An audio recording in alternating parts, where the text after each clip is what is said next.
ও হে অলস কাজ ফড়িং, এখানে কি মনে করে?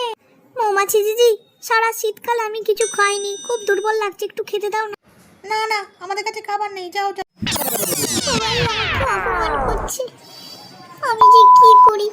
যাই একবার পিঁপড়ে দিদির কাছে, পিঁপড়ে দিদি হয়তো কিছু উপকার করলেও করতে পারে। পিঁপড়ে দিদি, পিঁপড়ে দিদি, আমাকে কিছু খাবার দাও না, আমি অনাহারে আছি। এ তো জানাই কথা, তুমি কাজের সময় কাজ না করে শুধু গান বাজনা করবে, তাতে তো ফল এটাই হবে। ওই দেখ, ফড়িংটা আবার এসছে এখানে খাবার চাইতে। সেদিনকার কথা মনে আছে?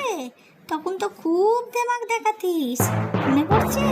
আরে এই পিঁপড়ের দল, তোরা শুধু সারাদিন খাবার খুঁজে রাখিস, একটু গান বাজনা কর। কাজ না করে শুধু গান বুঝবে?